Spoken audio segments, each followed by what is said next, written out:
Welcome back to yet another episode of Signals to Danger. Again, I want to start by thanking everyone who has been listening to the podcast. I appreciate every download that I'm getting, and some of the feedback has been really helpful to point me in the right direction and improve the quality. That's a trend I hope I'm going to continue with going forwards. If you are enjoying the podcast so far and you want to support it, the best thing you can do is let other people know about it. If you know people who might be interested, let them know about us. The more listeners, the better. Now, another quick one from me before we get started is, if there's some of you out there who might like a bit more light-hearted rail scene conversation in between episodes of Signals to Danger, I've recently stumbled across the Mess Room podcast. These guys are doing a great job. They're a few episodes in, just like we are, and there's a pretty good chance of some crossover in audience interests. You'll probably be able to find them where you found us, and I'm sure that you'll enjoy what they have to say. It's a short introduction for this episode, so now it's time for us to get going with episode 3.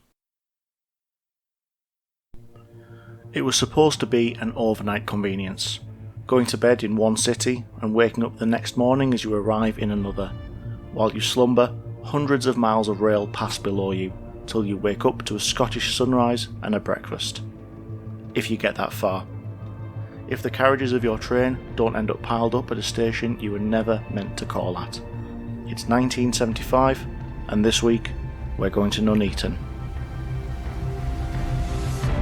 The cause of the crash is still not certain. The railway industry is tonight coming to terms with yet another disaster. As ambulances ferried away dozens of injured to nearby hospitals, surviving sleeping car coaches and 2 guards vans ploughed across gardens and into 2 houses more than 20 yards from the track. As news of the disaster first broke, there was no place for politics. A routine, everyday commute that ended like this. Many dead, over 50 injured, and one of the worst incidents in London's transport history. This is the scene tonight as salvage teams battle to untangle the wreckage of this. Police and firemen were to say that People were killed and 76 injured when train traffic from London King's Cross to King's Lynn 2 of the derailed on passenger the West wagons Coast caught main fire, line. and 150 firemen from all over the Manchester area were called to the scene.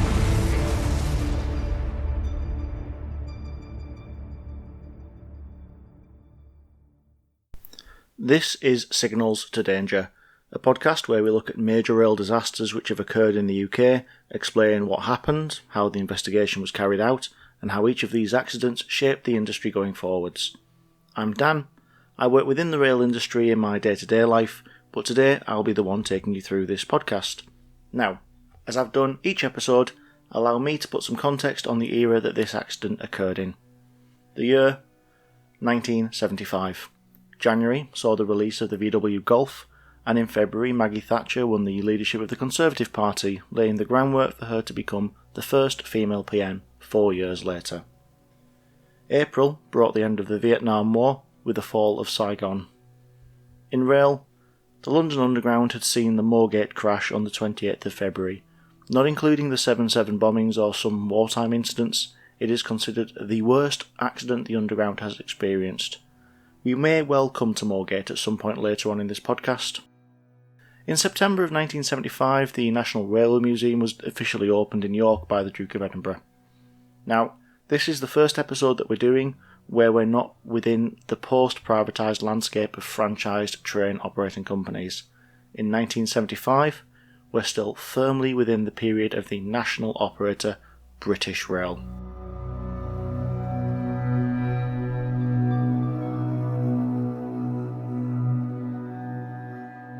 On the 5th of June, while most of the day's train service was winding up and engines were being put to bed in sidings and sheds, one train was a hive of activity sat in the platforms at London's Euston station.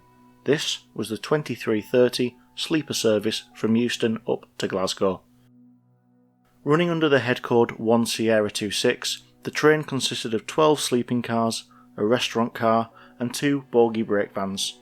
With driver J. McKay and senior second man Norman, the train departed Euston on time and headed out onto the main line.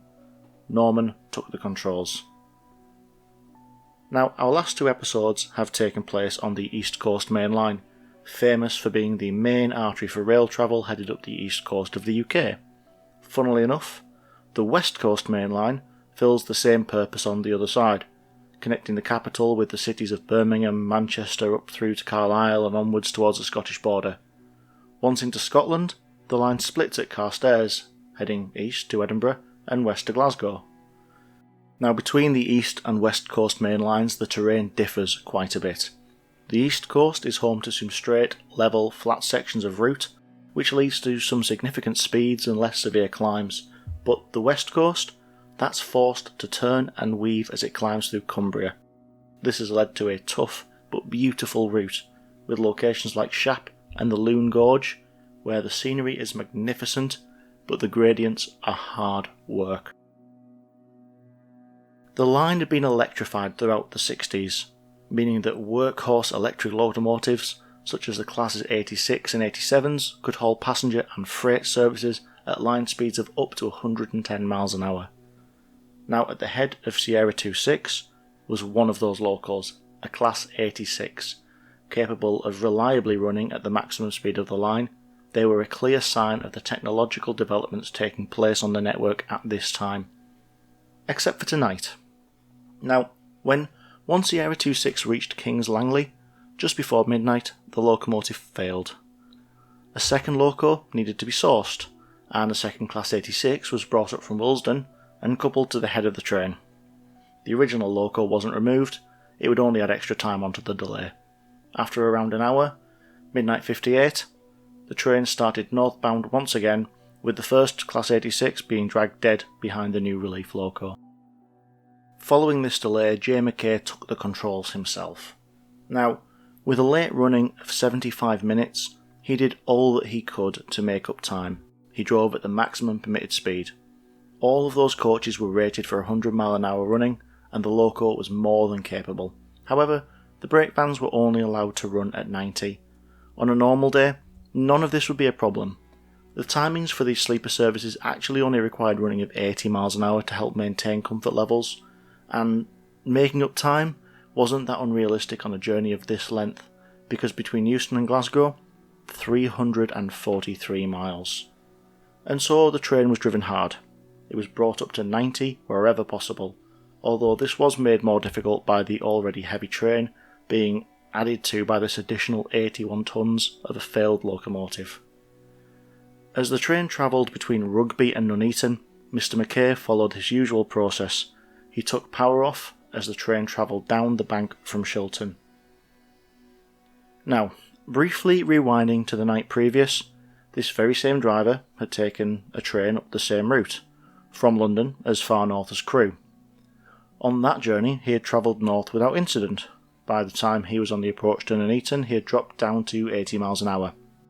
This was due to the fact he was expecting to see some advance warning signs for a temporary speed restriction slightly further down the line as it went through Nuneaton station. Just outside the station was a second sign which marked the start of the actual limit, and by the time the train reached that sign, his speed had been reduced to just below 20 miles an hour, which was what was needed to safely traverse the temporary trackwork that was now located in Nuneaton station. On the morning of the 6th, driver McKay and his locomotive rounded the corner to be faced with the point where the advance warning signs should have been. He told the inquiry into the accident that he was consciously looking out for the sign at this point, as he left his brake in the initial setting, slowly bleeding the speed off. He passed a green signal, telling him the line ahead was clear, and shortly after he saw the advance warning signs on the down slow line, which had branched off to his left. Now, as we know from previous episodes, down means away from London, as our train was travelling, and slow describes the use of the lines normally for stopping services or slower ones. Our train, an express, was routed on the down, fast lines northbound. Now, driver McKay realised at this point he'd seen nothing of the restriction sign on the down main, which should have been present before the line split into a fast and a slow. He surmised later that he considered the lights could have gone out, but he assumed he would have seen the outline of the sign. He thought the board's absence must have meant that the speed restriction had been lifted, and that he was able to continue at line speed for the area. There was a slight downhill gradient, so driver McKay released the train's brakes fully. With no power applied, and the slope downwards, the 749-ton train maintained a speed of around 80 miles an hour as it approached Nuneaton station. Now at this time the tracks through the station were undergoing a major relaying and rationalisation. The alignment was being changed as part of a system of improvements. To facilitate this, one of the junctions between the fast and slow lines had been replaced with a section of plain track. A new crossover was going to be installed at a later date, but the plain track that had been put in had been laid to conform with the new alignment of the tracks. So what that meant was that between the existing up fast and the relayed track, there was a short section of sharply curved track. Perfectly safe when traversed at the design speed of 20 miles an hour, with a margin for error. In fact, a permanent way supervisor who had been working in the area stated that over the 10 previous days of this restriction, he'd seen a number of trains exceed that limit, but not by more than around 5 miles an hour. In fact, no reasonable margin for error would allow for the circumstances in the wee hours of the 6th, because as one Sierra 26 approached the station at 1:54, the driver saw another sign directly ahead, a backlit number 20. This was the commencement sign for the temporary speed limit over the transition to the new track. The driver immediately put the brake into emergency, but it was far too late. As the lead loco hit the curved section of track, it derailed almost immediately. In fact, the report said that there was virtually no chance of it remaining on the line. Yards after entering the realigned section, the track had been burst by the locomotive, freeing the rails from the sleepers and eliminating all of the gauging. The first loco derailed, and the second that had been dragged dead joined it as soon as it encountered the burst section of the tracks. In fact, as each vehicle of the train reached that point, in turn they followed the locos into derailment, all except for the very rear vehicle of the train. The locomotives quickly became detached from the train, and indeed from each other. The leading loco housing the driver skidded forwards until it ended up halfway through the station in the ballast between the two running lines. The second loco began to slew to the side, impacting and damaging around 150 feet of the platform further down fast. It eventually mounted the platform, and it came to rest with the leading cab wedged under the station canopy as it rested on the platform surface. This image of a train on a platform would be eerily echoed nearly 27 years later at Potter's Bar, which we covered last time. The story of what happened to the coaches showed the force of the collision, as each vehicle became involved in the derailment. The leading coach, a brake van, remained upright but was damaged beyond repair. The second, a sleeping car, was upright with severe damage, and the third, which was also a sleeping car, had turned onto its side and had seen its bogies stripped away. These three vehicles remained coupled together, and they almost formed a zigzag shape with the leading end at the entry to the space between the two platforms. The next two vehicles had derailed more spectacularly. Both were sleeping cars, and both had ended up perpendicular to the track, laid across it at right angles. The worst part of where they ended up was that they had actually crushed the trailing end of the third vehicle, as they'd been forced up onto it by the force of the crash. The remaining 10 vehicles of the train remained coupled together and more or less in line, the leading one, which was the 6th overall, on its side, but the remaining 9 upright and all derailed except for the rearmost brake van. The damage seemed to progressively decrease as you got closer and closer to the rear of the train. When all was said and done, 4 people had been killed in the derailment, 2 passengers and 2 attendants from the sleeping cars. They were joined by a further 2 passengers who succumbed to their injuries later in hospital. Now, normally at this point in the podcast I would list the names of those who had sadly lost their lives. The issue is that they are rarely, if ever, listed in the official reports.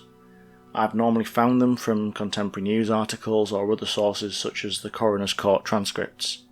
In fact, the further back you go, the harder some of that data is to find, so there will be times, such as this, that I'm unable to actually name the victims of the incidents. One thing I will say is if anybody does have access to that information, please get in touch and I will add it into the introduction of the next episode.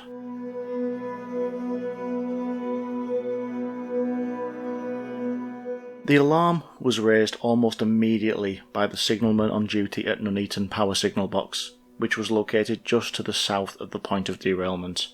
He and a supervisor, also present, witnessed the crash and the immediate aftermath. The emergency services were contacted and attended with what was described in the report as commendable speed. The damage to some of the vehicles was excessive. People had been trapped and rescue made difficult. There are videos of firefighters atop the wreckage using an acetylene torch to cut into the side of an overturned sleeper car. Now, although the crash occurred at 6 minutes to 2 in the morning, it was 0709 before the final injured person was removed from the train, and just under another 10 hours till the final body was recovered at 1728. In fact, the search for other victims continued until 11:45 the next morning. As the train was so damaged in places, it took that length of time for rescuers to be sure they hadn't missed anybody. When everyone was accounted for, 38 passengers had been taken to Nuneaton's Manor Hospital, 10 of whom were admitted and detained for further treatment. Now, one thing I'd like to say here is that we always think of certain organisations turning up to accidents and forming the emergency response, police, fire brigade, etc. Now, the report into Nuneaton, which in this case was published by the Department for Transport in 1976 and written by the Rail Inspectorate, specifically a Major Rose, made specific reference to the assistance provided by other organisations. He wrote how through the long hours of the rescue operations, valuable help was given by the Women's Royal Voluntary Service, who set up an emergency centre, and by the Salvation Army and other voluntary groups. In fact, this is not particularly unusual. The presence of support organisations and voluntary groups at these scenes support the efforts of the hundreds of people who end up descending on the sites. Teas, coffees and sandwiches can go a long way in these terrible circumstances. So, if you've listened to the episodes before this, you'll know that this is the point that I list the factors the investigation needed to ascertain, and if that's what you thought, you'd be right. While the root cause of the derailment wasn't really under dispute, a train went over a piece of track at 4 times the speed needed to do so safely. Track designed for 20 miles had a devastating effect on the 80 miles an hour sleeper service. What the investigation needed to explain was actually the factors that led up to this. First being, why did the driver of the train, J. McKay, not decrease the speed of his train to a level sufficient for safe passage? 2. Were there any failings in the rules and safety systems surrounding temporary speed restrictions which led to this derailment taking place? And 3. Did the equipment that could have prevented the accident operate as it should? Before we go any further, it's time for me to go into this episode's Railway 101. It's become somewhat of a feature on these episodes. To understand accidents related to speed on the railway, it can be quite helpful to have a basic understanding of how speed limits work on the UK rail network. I put a bit of an unusual emphasis on limits because I really want to differentiate it from how speed limits work on the road. The maximum speed a train can travel on a section of track is referred to as the permissible speed. First and foremost, this is dictated by the characteristics of the track, features in the area, the signalling system, curvature, amongst other things. If you're approaching stations, complex point work, etc., those speeds will be lower. The speed is also affected by the rolling stock, the trains and the carriages that are being operated. So, the train on this date, for example, was only permitted to run at 90 miles an hour, but the line speed was higher than that at times. The main difference between speed limits and permissible speeds on the railway is that on the railway, that is the speed drivers are expected to drive at, unless specifically instructed otherwise. This has come up a lot in the post-Carmont media conversation. If a train is travelling on a line with a 75 miles an hour line speed, he is expected to drive at 75 unless instructed otherwise.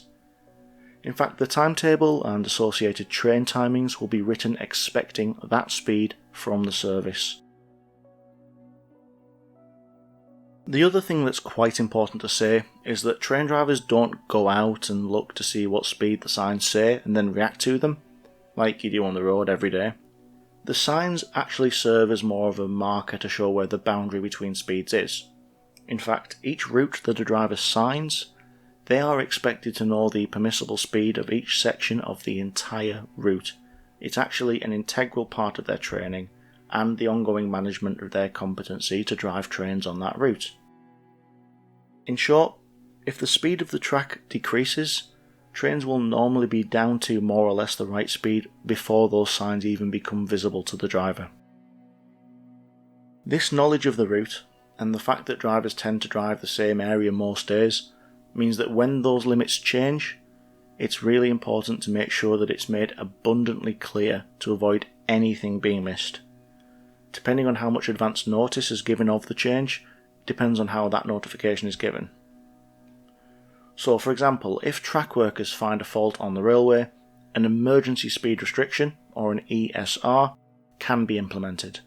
Train crew are notified of the restriction by a notice that's sent to their depots where they start work. They're known as late notices, and they're put up in a special late notice case, which every member of train crew are obliged to read when they sign on for duty. Signallers could also contact drivers to make sure they're aware of any emergency speed restrictions. Now ESRs are a short notice solution. With a little more planning, you get TSRs, temporary speed restrictions. That's what we had at Nuneaton. TSRs are quite often used in support of engineering works and are pre-planned in as part of them. This pre-planning gives an additional opportunity to make sure drivers are aware of that change. Each week, train crew are provided with a printed document which lists all of the alterations being made in that area. At the present time, these are called weekly operating notices, normally shortened to WONs. They list temporary speed restrictions, permanent way operations, signal alterations, or any special instructions that are applicable to the routes that they're provided to cover. Now, these actually existed back in 1975, but they were called weekly engineering notices. But they gave pretty much all the exact same information to drivers and conductors, so they knew any alterations that were being made on the area they were working.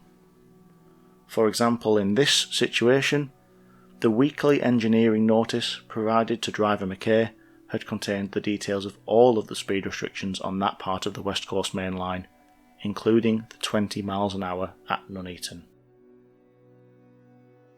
The last way that a driver can be informed of a speed restriction is through physical signs adjacent to the track, although there's a little more to them as well than just slapping up a lower speed limit sign next to the worksite. In 1975, TSR signage consisted of at least 3 signs, one placed in advance of the restriction, and the other 2 at the start and end of the actual restricted section of track. The sign in advance is the warning sign. The version of these signs being used in 1975 consisted of a yellow board with a notch at one end and a point at the other, forming an arrow, with 2 white gaslit lights within it. Just above the arrow was a backlit indication of the speed the restriction was for, so if the speed was 20 miles an hour, the backlit number 20 appeared above the arrow. The warning board was usually placed at an appropriate braking distance from the restriction. So as an example, if it took a mile to brake from the line speed to the restriction speed, the warning board would be placed a mile before the start of the restriction. At the point where the TSR actually starts, you'll find another sign, the commencement indicator. Now it used to simply be just a backlit letter C. By the mid-60s they decided to put the actual limit in that sign, so just outside of Nuneaton Station on the 6th of June, a backlit number 20 marked the commencement of the restrictions. The last sign involved with the TSR was the termination sign. This marks where the restriction ends. Very simply, black background with a white capital T on it. Again, it was illuminated, and once the rear of a train had passed that, the train could accelerate back up to the line speed.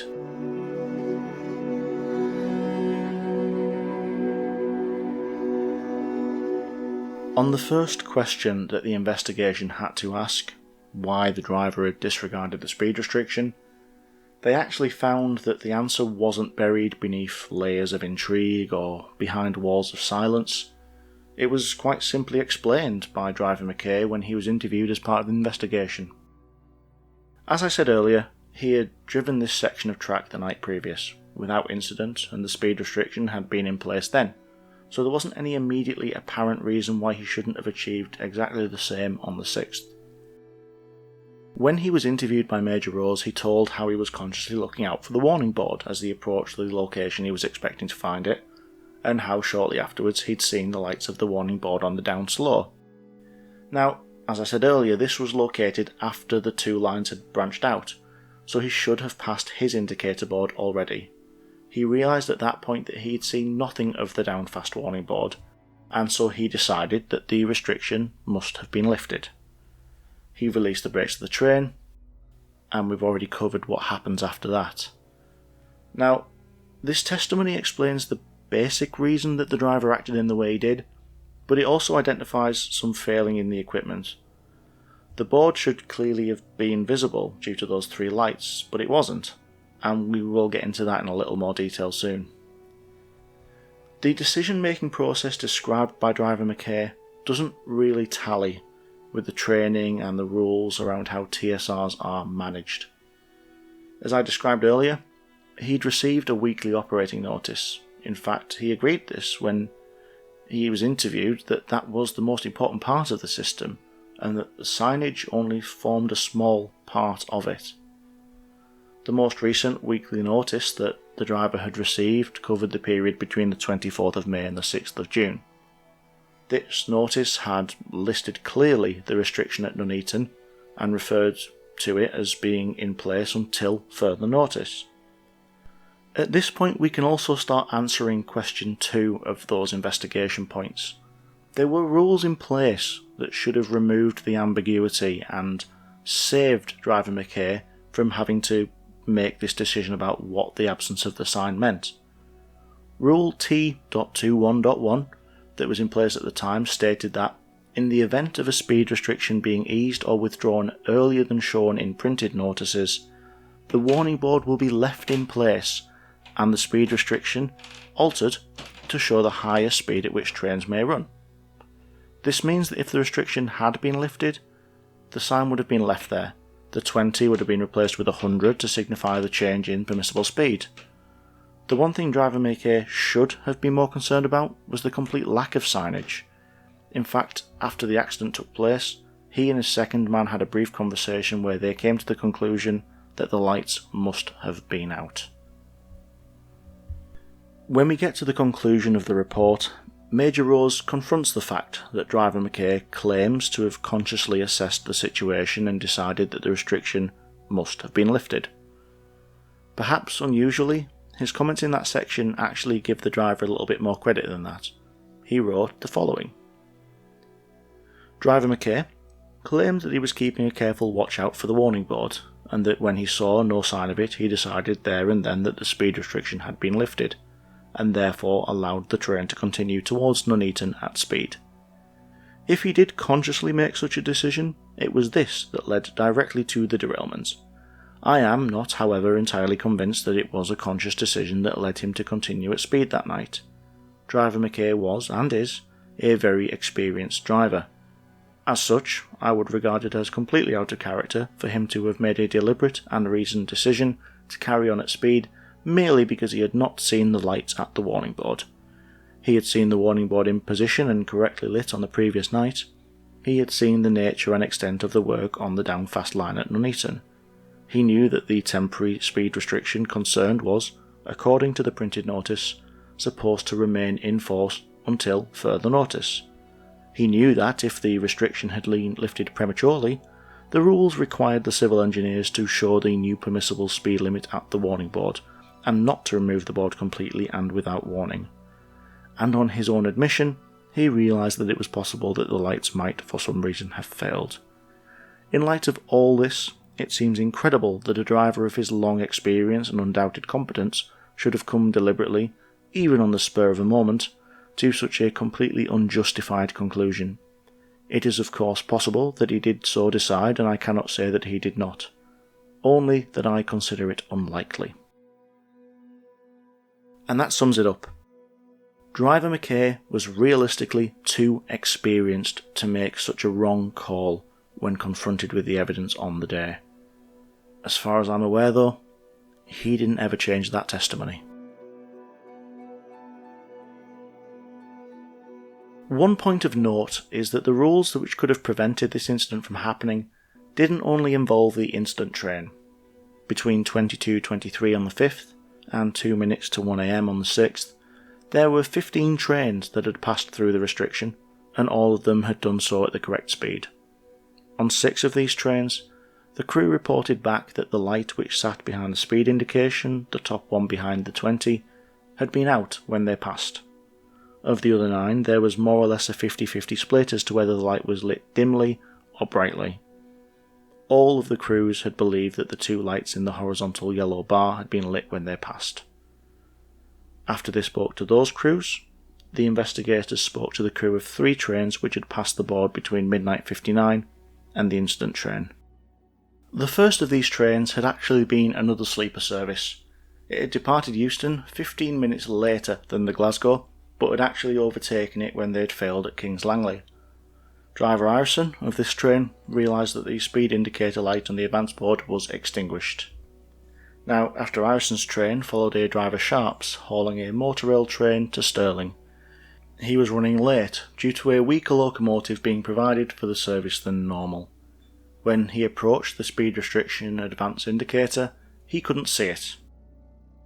He eventually caught a glimpse of it in the dark as they passed, but it was clear that at this point all 3 of the lights were extinguished. He was under no illusions as to whether the limit remained in place, so he continued to slow for the restriction. The last train to cross the restriction had been a Willesden to Runcorn freight, driven by a driver Turner. Now, his testimony was a little more, ambiguous. At the railway's internal inquiry, driver Turner had given testimony that possibly the right hand of the 2 horizontal lights might have been out, but when it came to the inspectorate's investigation, he gave an account that he had passed the down fast warning board at approximately 1:45 in the morning, and that all 3 of its lights were then illuminated.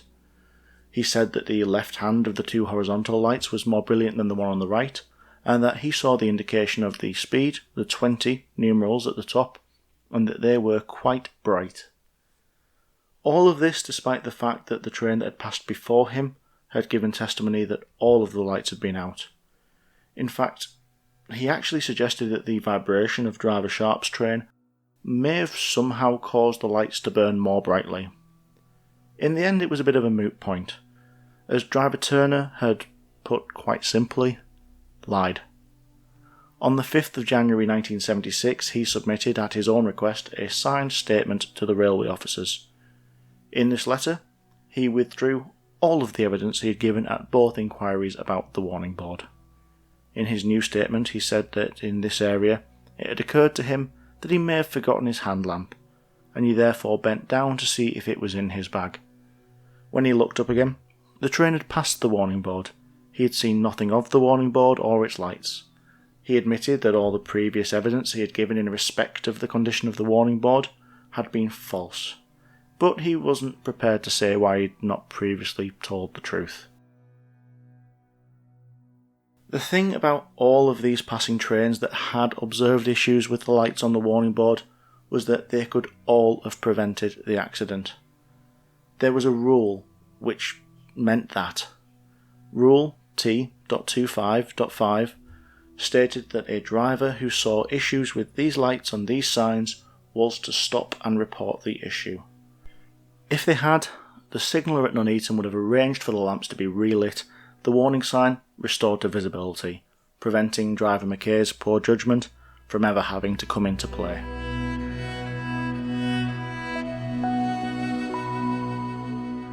Now, the last point that investigators really needed to understand was how the warning lamps ended up not being lit. There was an adequate supply of gas provided for the lamps that they remain for around a week.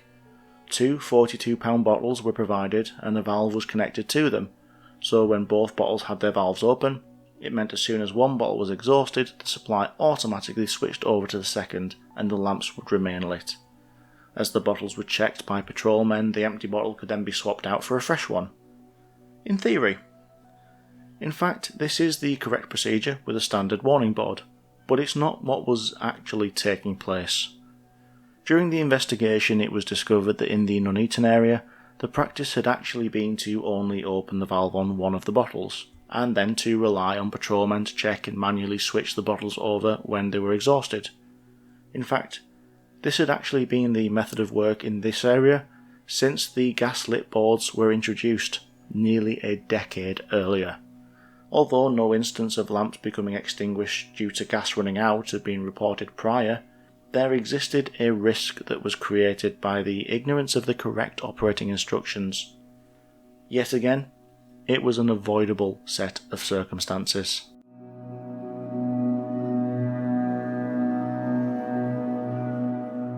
The investigation firmly placed the bulk of the blame with driver Mackay.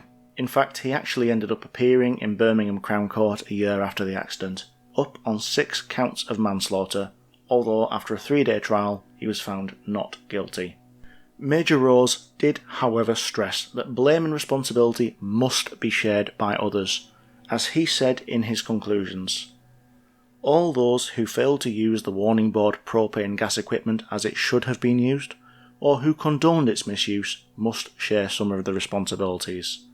Those drivers and secondmen, and including in those who were not prepared as others were to admit to what they had seen, who saw lights out in the warning board, and who took no action, must share a larger proportion, and, in all probability, senior secondman Norman failed to give his driver his full support in observing signals and lineside features.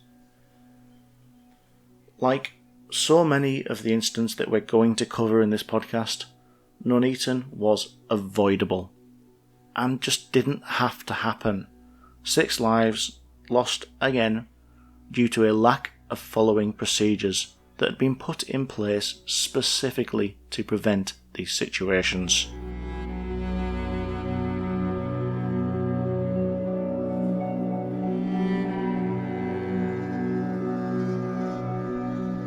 British Rail started to look at ways of improving the safety of temporary speed restrictions very shortly after the accident. While the system of engineering notices was examined as part of it, it was deemed that they were perfectly adequate for the job, and like I said, they still exist today in the form of weekly operating notices, WONs.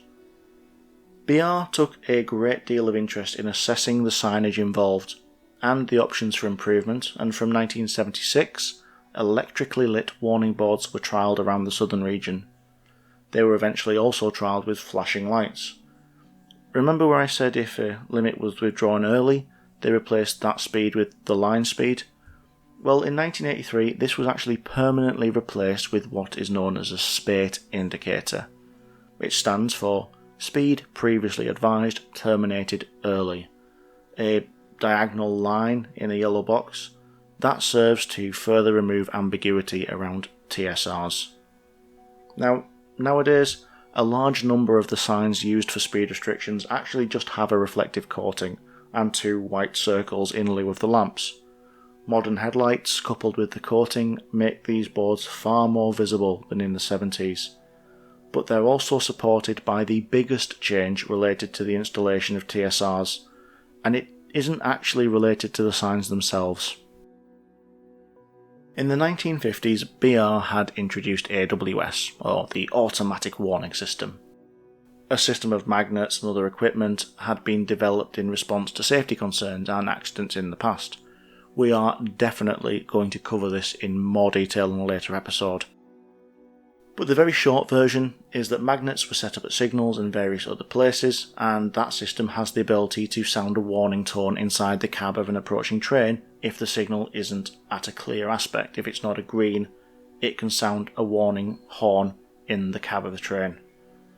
The biggest move forwards towards safety was that from 1977, a temporary AWS magnet was placed at the advanced warning board of most TSRs. This means that if the signage related to the signal wasn't visible for whatever reason, that driver would still receive an AWS alert that he has to respond to, that he can't miss. He would know something was wrong. If he couldn't see the reason for the alert, he would be obliged to bring his train to a stand and contact the signaller. The information provided in the WONs The signage, the route knowledge and the AWS equipment all combined together should make an incident like this very unlikely to happen again. Travelling over a speed limit at 4 times the limit should be a thing of the past.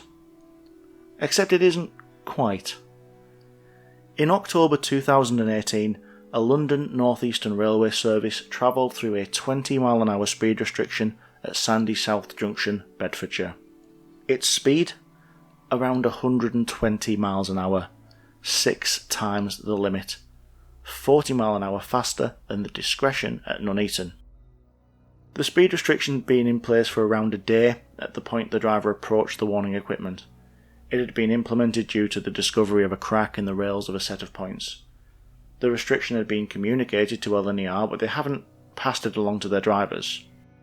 Through a variety of factors, including some distraction and misinterpretation of warning signals, the driver didn't realise that a speed restriction applied to him until he saw the commencement board and he applied the train's full service brakes, which brought the train down from 125 miles an hour to 121 miles an hour.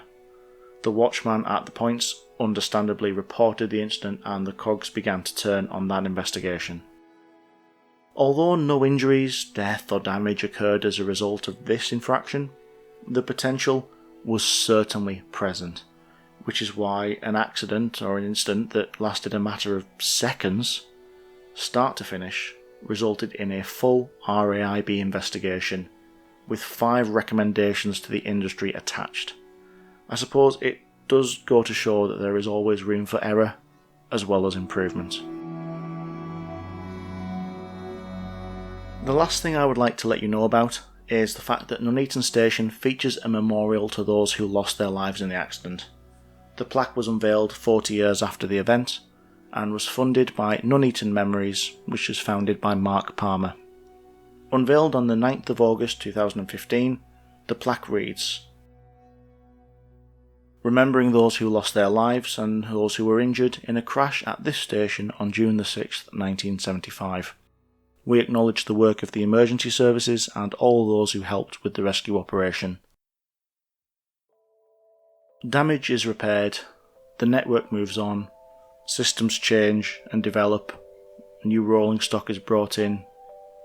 More often than not, these incidents leave lasting scars on the communities where they occur. So much has changed between 1975 and now, but the fact that even 40 years after the morning driver McKay drove his train into disaster, this plaque was funded and unveiled by the local community is testament to that fact.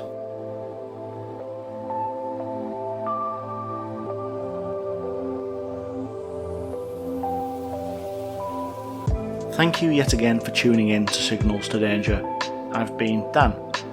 We're now a fortnightly podcast, so that means that your next episode will be released at midnight on the 28th of September, just in time for your Monday commute. Once again, please connect with us on social media. We're on Twitter and Facebook. Share with your friends or your colleagues, anybody that you think might be interested. I'll always be grateful for every single listener, but I'd be really happy to be able to welcome even more of you. As ever, the opening credits of this episode were Light Goes Away by Doug Maxwell, closing credits were Russian River by Dan Hennig, and the music throughout was Maestro Flak Alel by Jesse Gallagher. Till next time, travel safe.